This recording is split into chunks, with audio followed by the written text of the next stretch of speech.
What's up, everybody, and welcome to another episode of Blood on the Razor Wire TV, where we bring it to you real and we bring it to you raw. Don't forget, hit that subscribe button, hit that like button, share the video, and make sure you leave a comment.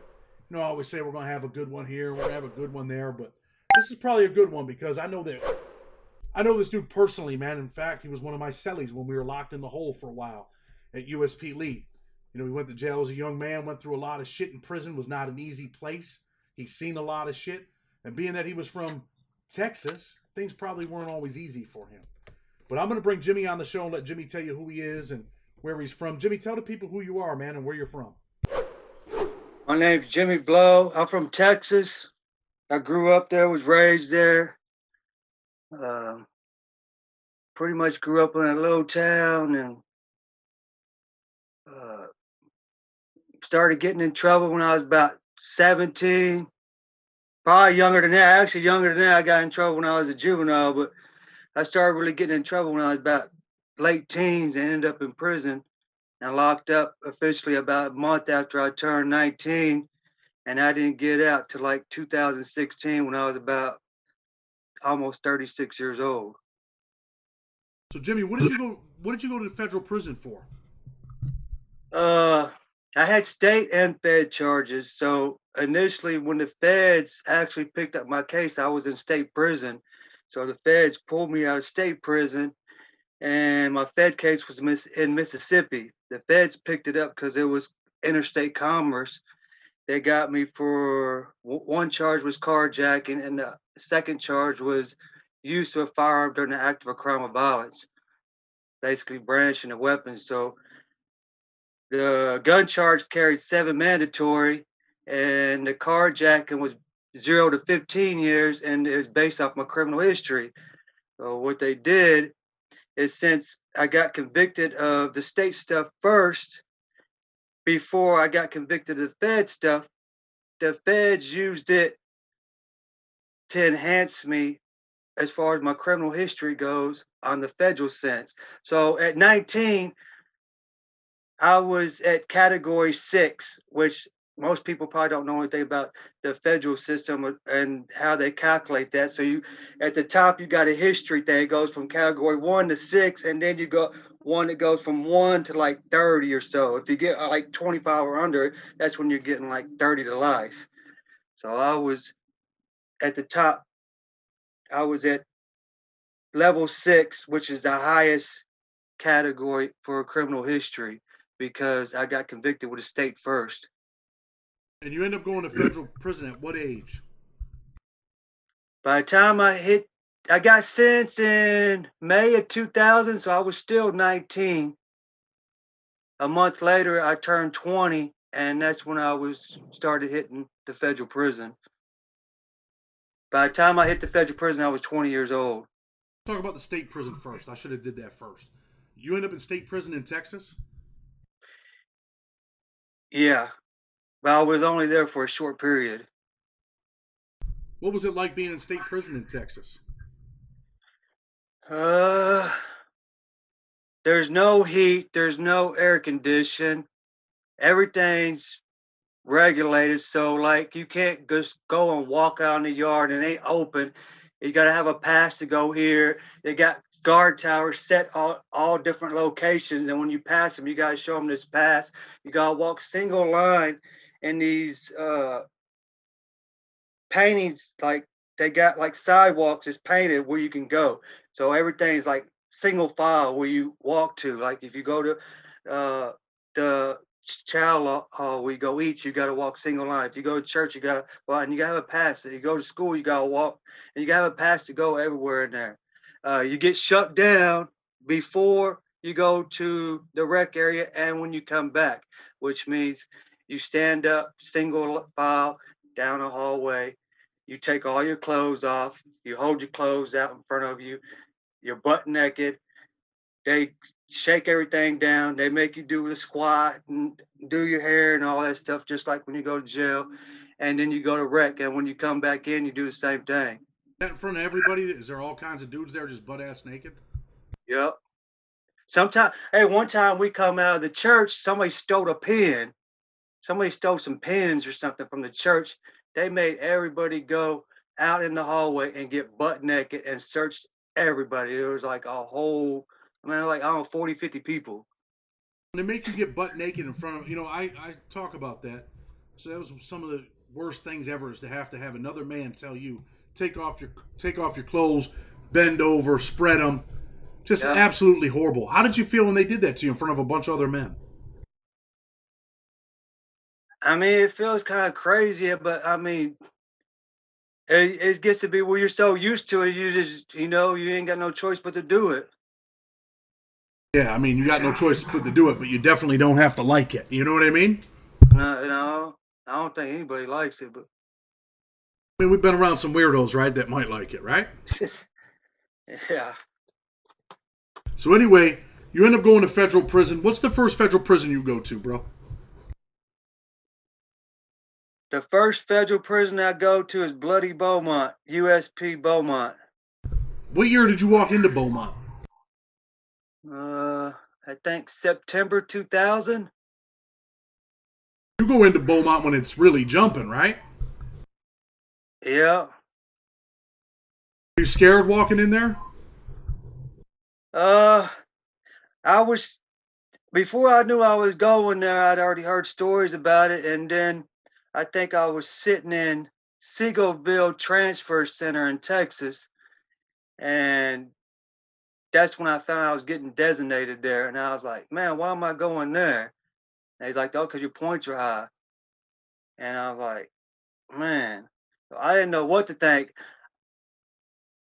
I was young, so when I was in the state, I was like, "Well, I'm glad to be out of there." And then I sat in the county jail in Mississippi for like, I don't know, a long time, from December to like May. So I was glad to get out of there. So, and then when I got to Bloody Beaumont, I sat in the hole for a week because I had to wait for my paperwork to catch up for me. So after sitting in the hole a week, I was like, "Man, I'm ready to go to compound." So then I got out there. I already knew the stories about it. I already heard about it. It was crazy. I mean, it was different. It was way different in the state. In the state, you don't really see a lot of violence like with knives and stuff. And it's mainly one-on-one fights. I mean, every now and then you might see something, but mainly it's one-on-one fights. And the feds is way different. You get to Beaumont. Does someone give you a knife? Uh, no, not right away. I went to a unit. They told me where I was going. I went in with some old school dude. Um, Basically, like, I think they waited till like the next day, and then they okay, we already know who you are. You came out the bus. We know what you're in here for. We just need to see your paperwork. Make sure it's good. Make sure you're not a sex offender. Make sure you ain't got a 5K1, which is basically you worked for the government. And then after that, it's like, okay, you're good. Then take you to the yard. You introduce you some white boys, and they're like different groups there. I think they had like skinhead groups. I think some of the dudes were like, I don't know. They had a bunch of different white groups there. They embrace you right away. The white dudes, were the ABTs there? No, um, I don't know. I don't think they had a Texas card. I don't know if they had ABTs there. I don't. I don't remember no Aryan Brotherhood there at that time. See, Jimmy, people don't know who you are, but I do, because we were cellies in the hole for a couple months, Yeah. I think. But you're the type of dude in federal prison that, I don't want to say manipulate the system, but you knew how to work the system. If you needed something, you knew how to get it. And, you didn't play no games. You did what you had to do what you had to do, right? Get what you had to get. So you've been a lot of places. You know the system like the back of your hand. So in Texas, we're going to stay in Beaumont for a minute. What was it like, man, being a 19-year-old in there? Were you scared? Keep it real, man. It's okay if you were. Yeah, yeah. I mean, yeah. I mean, I didn't know what to expect. I'd already been to state prison, but I only did like maybe 4 months in the state prison, and then the feds came and got me to convict me in the federal court. So most of the other rest of that time was in the county jail. So and I never been to prison before. So Yeah, I mean, yeah, I was naturally, yeah, I was scared, man. But I just went through it, and I met all these different people when I got there, and um, m- right away when I went there, there was like they hit the deuces, which something happened. Somebody got stabbed or something. I'm like, damn! And you see stretchers pulled out, get down on the ground. They got the little thing on in the gun tower says get down on the ground, and so that happened. I think like the second day I was there, I didn't know what to think about that, and so I guess what you say at first. When you first there, you're like green because you don't know anything about none of that stuff. You're like, what the heck? That because it doesn't do that in the state. It ain't the same as in the state. And So I was green to some of the stuff at first of what was going on in the federal system. Um, Eventually, I got me a unicorn job. So most of the time during the daytime, I wasn't subject to any of that stuff when I got a unicorn job. But then unicorn is they stop at 3:30, and then you count at 4 o'clock. And after count, which is close to 5 o'clock, you're getting out. So the rest of that time till 9 o'clock or so, I'm mixed with the people, and I've seen all kinds of stuff, man. Violence, people stabbed, people killed. Man, it just is wide open, man. I've seen all kinds of stuff. do you think that that type of stuff affected you, Jimmy, mentally and emotionally? Yeah. I lived in a cell with you. I don't Listen, think listen to me that for I a minute, realize. Jimmy. Jimmy, Huh? I lived in a cell with you. I know that prison affected you, right? But the Yeah. viewers don't know. And we're going to get into some of that stuff in a minute. But you explained that you've seen some stuff and you experienced some stuff. What are some of the specific things that you've seen, bro? I seen like once one dude I seen one dude come up out of his cell and he had blood all coming down his shirt. So and another dude was stabbing him. Boom, boom on the top tier. Um there was one riot that would happen there and I don't know, they like every unit and I seen I was walking down the stairs when this right before this riot happened, and I was talking to another dude that was there, and we were walking downstairs. We were talking about stuff in from the chow hall because people sell stuff from the chow hall in there. And then all of a sudden you hear like a stampede of horses. Literally sounded like a stampede of horses, like something's getting stomped, like a bunch of animals. I turned around and looked, all these people were just stabbing each other.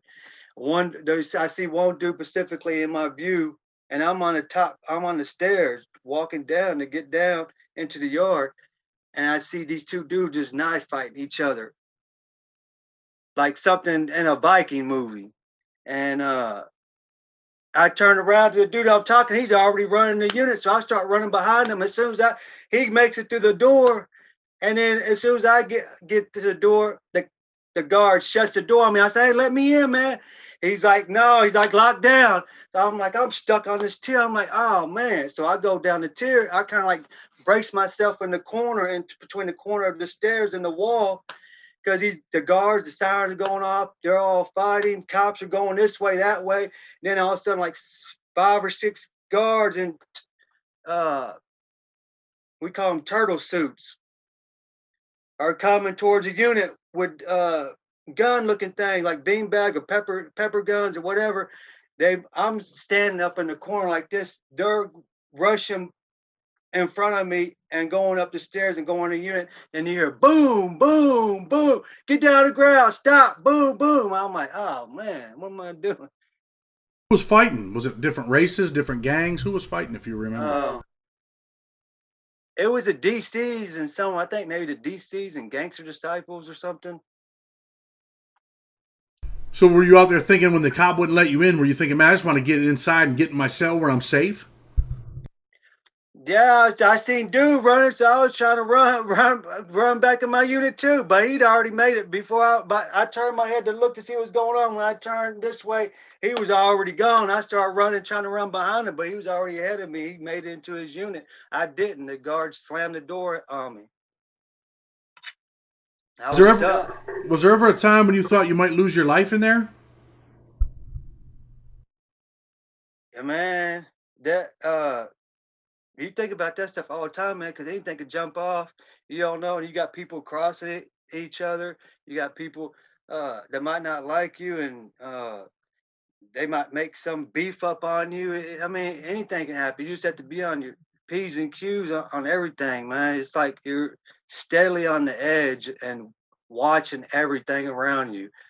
And I mean, you get so used to it, even when you walk out of the unit, you know if something's jumping off or not. The environment changes, the atmosphere changes.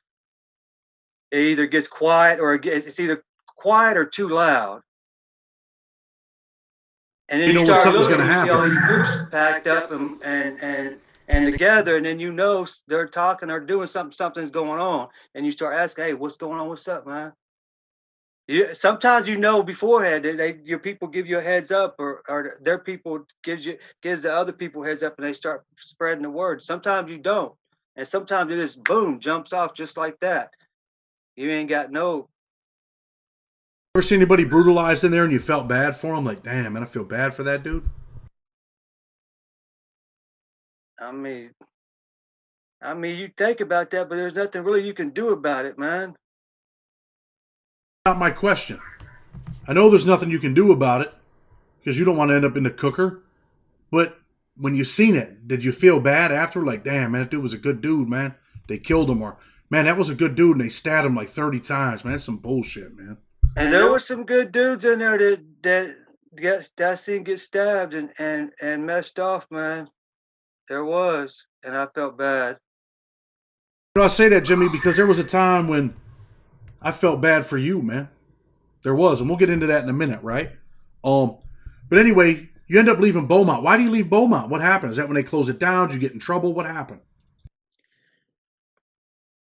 I got they had I think I left there in 2006, and I got accused of a group. They had like a little mini riot there, and they was arguing like over the unicorn and this and that, and they had like a miniature like group demonstration, almost like a riot, but not really a riot on the yard. And somehow I got implemented in it and got accused of it, but I didn't even have nothing to do with it at all. And Remember you they, telling me, hey, I remember you telling me that story, man, and how you were sad because you lost your Unicorn job, got transferred. yeah, yeah, I lost my unicorn job. I was getting ready to go to a medium. I didn't even want to leave, and I lost my chance to go to a medium. I lost good time. I got transferred to another prison. I lost all the money I was making. I was saving money up. I had thousands of dollars on my books saved up because I had worked in that unicorn for like 5 years. End up getting transferred. Where do you go next?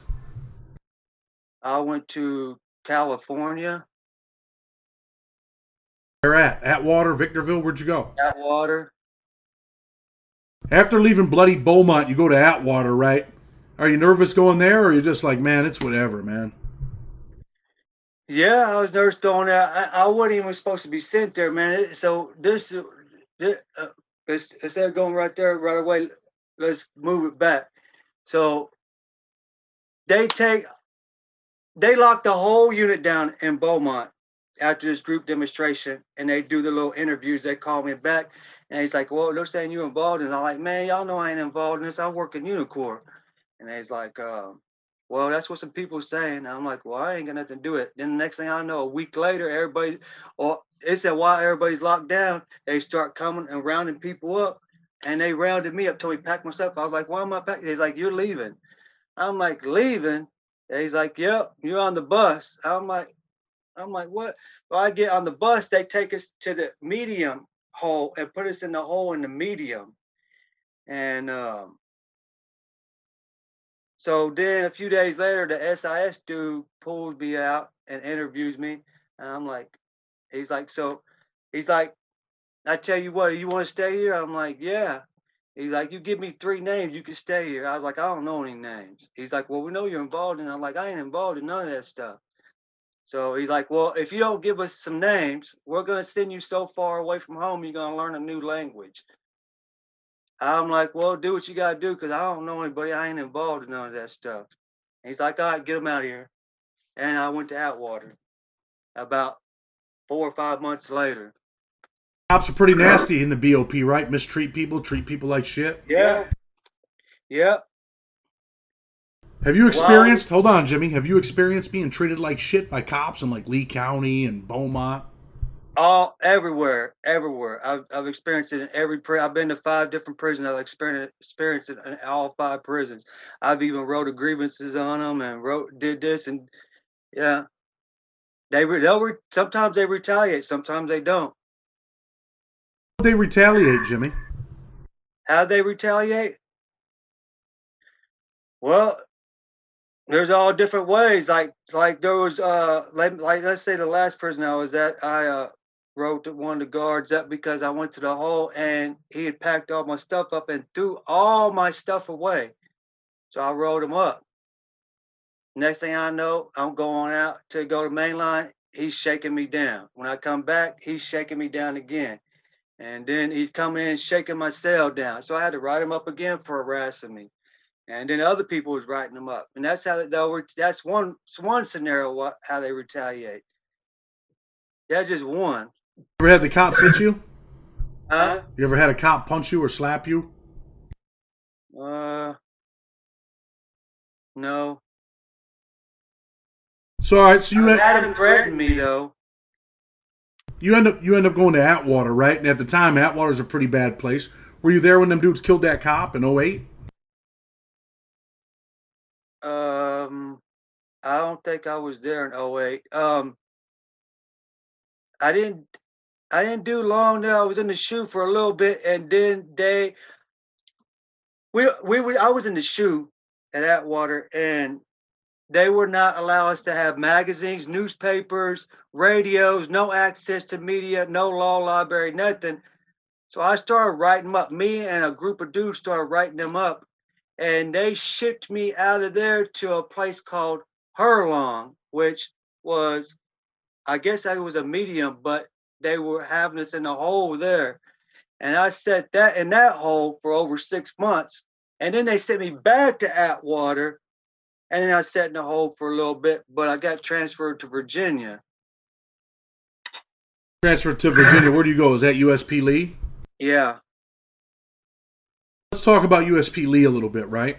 I remember things weren't always easy for you there, right? How was it when you got there?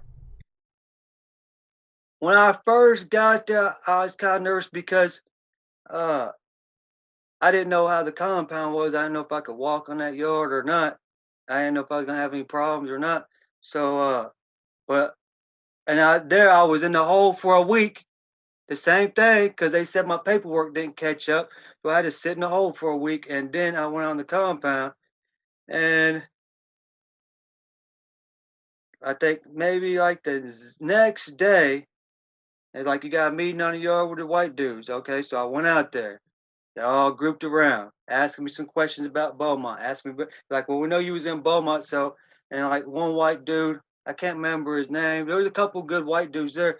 And he's like, well, we know about your situation at Beaumont. We know you did this amount of time at Beaumont, so we're pretty sure that you're good if you did time on that yard. All we need to do is see your paperwork.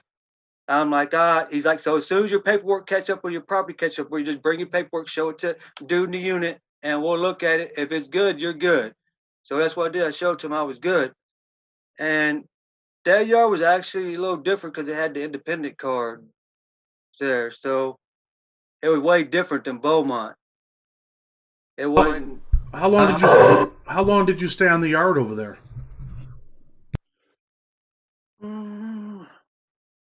Let's say over a couple years. There for a long time, right? I was there for definitely 2 years or over. See some things happen on that yard? Yeah, I've seen a lot of things happen on that yard. I There think was a you riot there on that yard while I was there. was the DC and the Midwest guys, I think, when you were there. I think so, yeah. Pretty wild riot, right? Yeah, that one was just like Beaumont, every unit. And but we was locked down over a month on that one. What was one of the craziest things you've seen there? I think you were there when Shane got cut with that razor right across his stomach. Do you remember Shane? Yeah, I remember that. I thought he got cut in the face. They cut him in the stomach and had to mercy flight him out of there. Oh, his back. Oh, They cut him in the back with the razor blade. yeah. I remember something about that. Yeah. They have like 200 or 300 stitches. What was some of the craziest things you've seen there besides that riot? People getting stabbed there all the time too.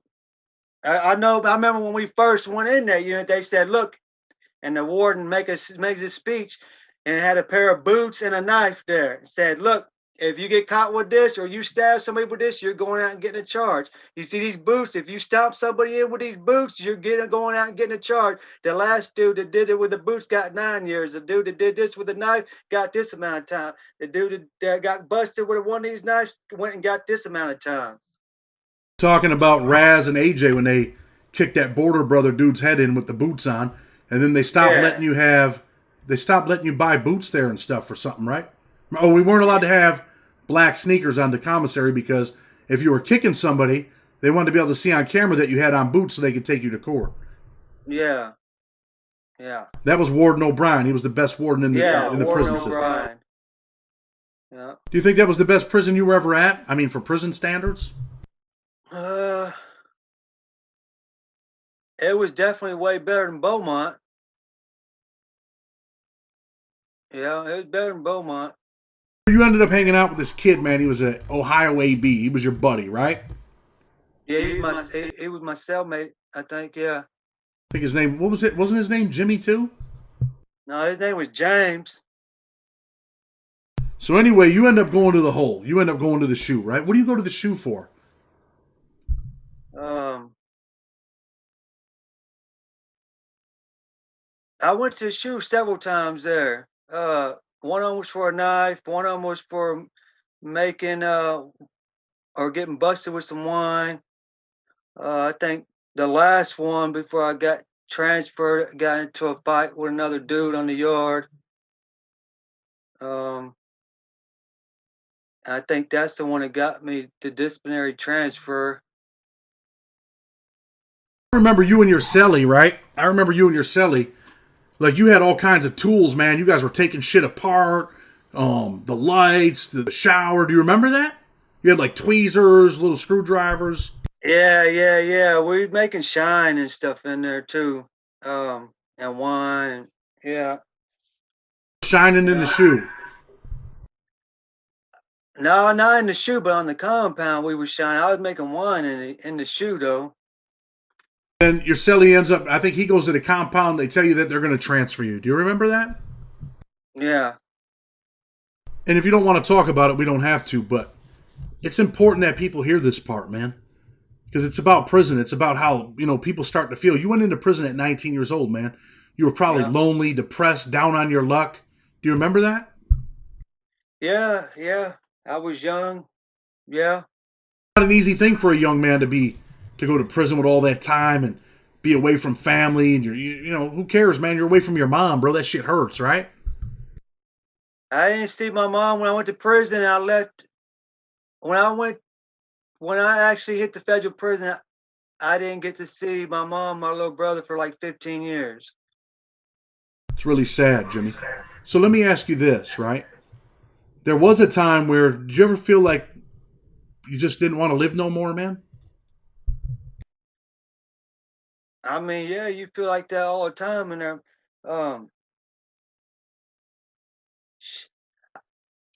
yeah, you feel like that in there at the time, man. You feel like that, man. You get depressed in there, you're away from your family. You're locked up in there. When I got sentenced with the feds, when I got before I got my time with the feds, I was so confused and so messed up that when I read my plea agreement, I was thinking I was getting 7 years. So I'm calling him, hey, look, I'm only gonna get 7 years. This my public attorney called my mom, said he's not getting 7 years. He's not getting under 12. And so I come back, I was like, what do you mean? I said, how much am I looking at? He's like, you're looking at a maximum about 22 years. I said, 22 years? I'm gonna be like 40 years old when I get out. I mean, I'm gonna be an old man, man. I ain't signing that plea agreement. He's like, dude, if you don't sign that plea agreement, you're gonna end up with, well, you might not ever get out of prison. Uh, I had to talk to my mom and have her talk me into signing the plea agreement. I signed the plea agreement because she's crying on the phone, telling me I won't never get to see you again. So I ended up signing it, and I ended up with 17 years. So you signed that plea agreement, right? What's it like, man, to realize that you're going to get, over 12 years? Did you break down, man? Were you sad? Did you cry? Well, when I signed the plea agreement, the attorney was saying that I'm probably going to end up with about 12 years. I got in front of the judge, and he tells me 17 years. And I'm like, just sitting there, like in shock, like, oh my God, you just said 17 years, man. What happened? First it was 7, now it's 12, now it's 17. I'm like, man. And the lawyer's sitting there arguing, look, he's 19 years old. You can't use these state convictions against him to convict him and give him 17 years.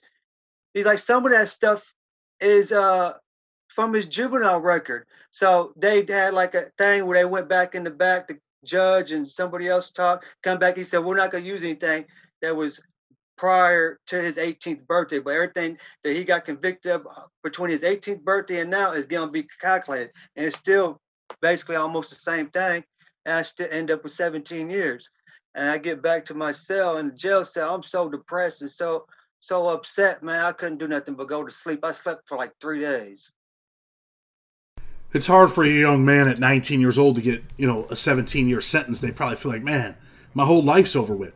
And, you saying that you just laid on the bunk and you slept for 3 days. I want the young guys that are listening to the show that are caught up in, crime and doing the wrong thing to realize, man, that you were 19 years old and you were sentenced to 17 years, man. The best years of your life were taken from you, man. All of your 20s, a lot of your 30s. Those are the best years of your life.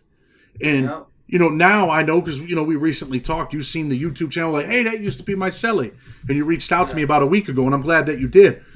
But your story is even more important for different reasons, Jimmy. And this is the reason I wanted you on the show, bro. This is one of the main reasons, right? Obviously, you went to jail as a young man. But there was a time, man, when you felt like giving up. And I remember that. I remember them walking you down the range, bro, where you were just in your boxer shorts and you looked like you had given up, man. And you did something, and you don't have to talk about it if you don't want to, but there was a point where you felt like you wanted to take your life, wasn't there? Yeah, there was times that I thought about, suicide and stuff, man. You go from one prison, you go to here, and then you got all this time, and you're thinking, and then you're sitting there when nobody's around. You might be in your bunk, and you might have a cell, you might not have a cellie. Sometimes I was alone, sometimes I wasn't. And you're sitting there thinking when the whole day is all over, you're in your bed sitting there thinking, man, I'm going to be this old when I get out. What the hell am I going to do when I get out? And, and when I was in there, I didn't get to see my mom. All I did was talk to her on the phone. My brother was 7 years old when I went to prison. So, yeah, there was times in there I thought about, harming myself. There's times I did harm myself. Sometimes it was legit, and sometimes it was, to manipulate the system because they was putting me in situations that I felt like I didn't want to be in, or I felt like I was in danger and nobody was listening. Write grievances and tell the staff, hey, look, boom, boom, I don't want to go here. Hey, this happened. Hey, and nobody listens. So the only time they listen is when you go to the extreme and make them have to do some kind of paperwork, which So, Jimmy, I remember even your situation, like the warden was coming down there to talk to you and the 8W. And, when you walked down the range that day, man, I thought that when they ran to your cell, I remember, and if I remember correctly, it was C.O. Jarrett. I got a pretty good memory. And they thought that maybe you were dead, right? And they bring you out, whatever. And eventually they bring you to my cell and they say, hey, you're getting a cellie. They come, well, before they bring you, they come ask me. They say, hey, man, will you take Jimmy?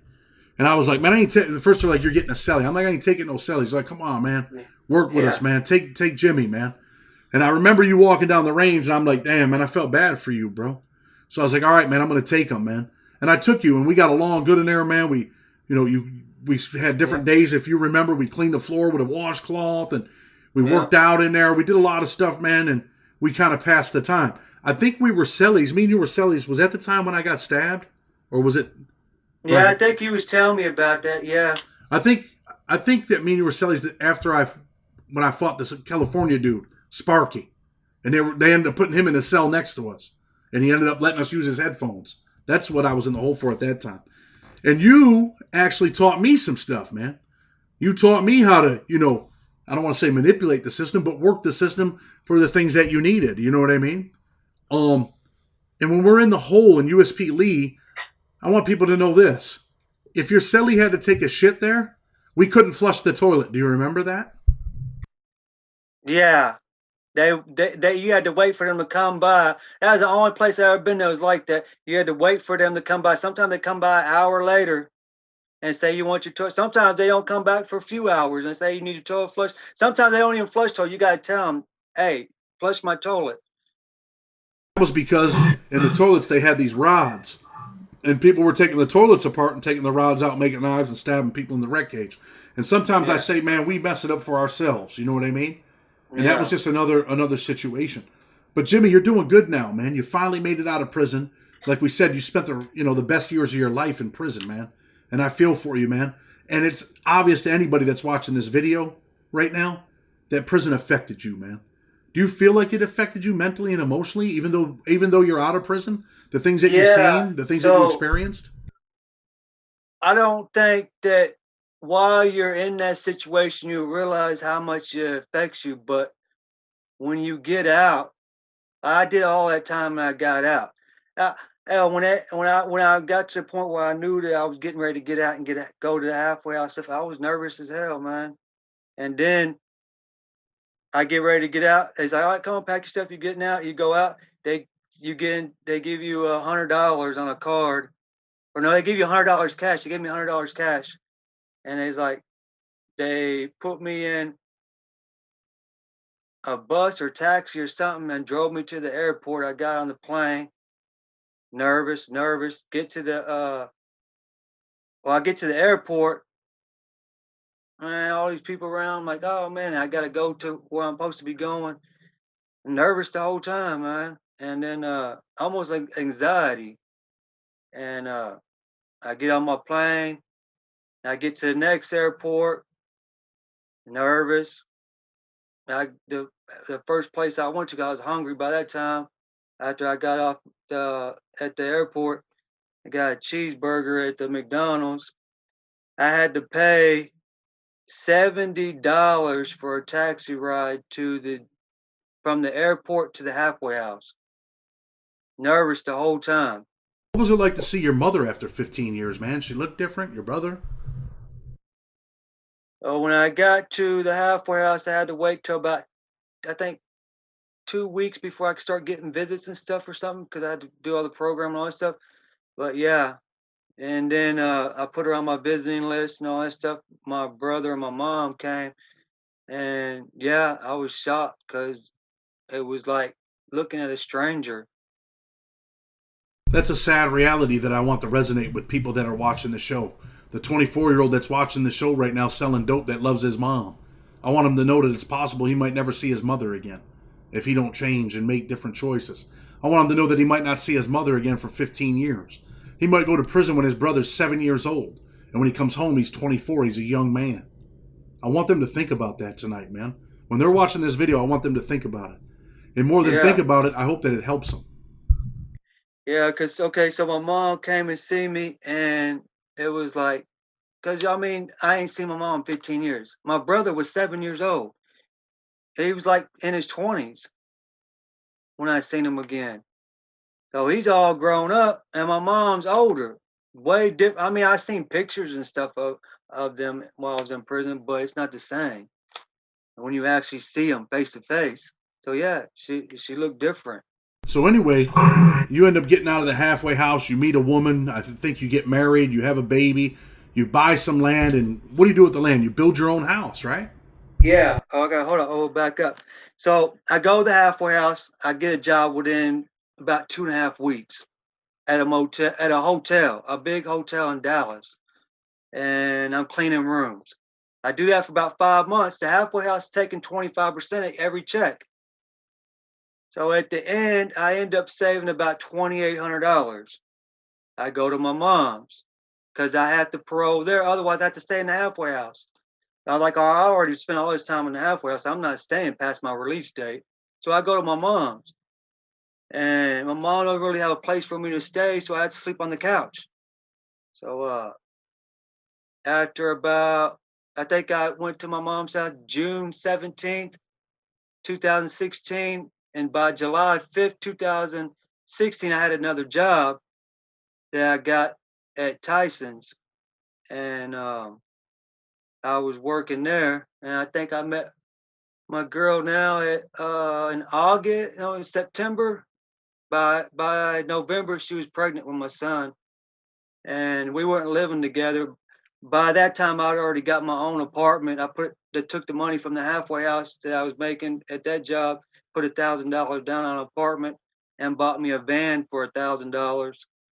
And then by that time, I was already having checks come in from a new job, and I had my apartment. I think had my apartment all the way until maybe 5 months or so before she had the baby, and then we got a little place together. We rented out, and then I was saving money, and then I found this place not long after that online for four. It just happened. He wanted 22,000. I talked him down to 14,000, so I bought it for 14,000. And it was this place originally a 1 bedroom, 1 bath, and I was while I was buying that, I knew all these different people who were working these construction sites. And some construction sites I didn't even know. I just go and say, "Hey man, what are you doing with the extra wood? All that wood you're throwing in the dumpster? Hey, let me get it." And I'll pick it up. And they let me get it. I pick it up. So I started using that wood to build on here. I turned this place into a 6 bedroom house. Look, man, when you've been through some stuff in life, you learn to appreciate stuff when you get out of prison, man. And you know what? You've been out a long time, man. And you know what? Yeah. When you contacted me, man, I was happy, man. When you're like, bro, I have a son, I built a house, and that's, you deserve that because there were times, man, when you were ready to give up, bro. And for you to now be like, wow, man, look what I got. I got a wife, I got a son, I own a house. Aren't you glad you never gave up? Yeah. Hold on, let's go back a little bit. So you asked me, does it affect you when you get out? So yeah, it does affect you. All that stuff that I say, man, there's times that you try to forget about it, and after a while, you do forget about it, and then all of a sudden, bam, out of the blue, some of that stuff pops back up, man. You start thinking about reflecting on that stuff that you've been through and that you've seen, and sometimes I have dreams about it. Sometimes I would say like night terrors, but they're like sometimes you have dreams or not on the verge of nightmares about it. I did I went to counseling, I think about a year, for an hour every week when I got out for about a year. And I mean, sometimes I get anxiety. Sometimes, I mean, and I know it's all deals with all that stuff that I've been through in there. You So know it what, does affect man? you. You don't have to live that life no more, Jimmy. So, listen, check this out, right? I'm going to get ready to close the show. But is there anything you want to say to the younger kids out there, man, that are on the wrong road? To the 19-year-old young man that's making bad choices, that's taking a chance of, losing his life to the federal prison system? Anything you can say to them about getting Yeah, their life it together? ain't worth it, man. The easy money and selling drugs and committing a crime and doing this, none of that stuff's worth it, man. Right now, there's so much easy way to make legal money out there that it's not even worth it, man. Because you don't know what kind of situation you're gonna end up. You don't know where you're gonna end up. You don't know who you're gonna end up in the cell with. You don't know what prison you're gonna end up on. You don't know who's gonna be there and what kind of situation you're gonna be put in. You don't know if you're gonna be stabbed or killed, or if a CO is gonna get it out for you, and they might manipulate a situation to get you killed. You don't know. So yeah, it's not worth it. No doubt. Listen, Jimmy, man, I'm going to close the show, but, I appreciate you coming on and sharing your experiences. And for real, man, some of the experiences that you shared and talked about, and I said, hey, if you don't want to talk about it, we won't go there. But you shed a little bit of light on it, man. And, some people might be like, man, that's embarrassing or whatever, but it's not, man, because your message, the things that you've been through, your struggle might help somebody. So, man, I definitely appreciate you, bro. With respect, Blood on the Razor Wire TV. Until tomorrow, we're out.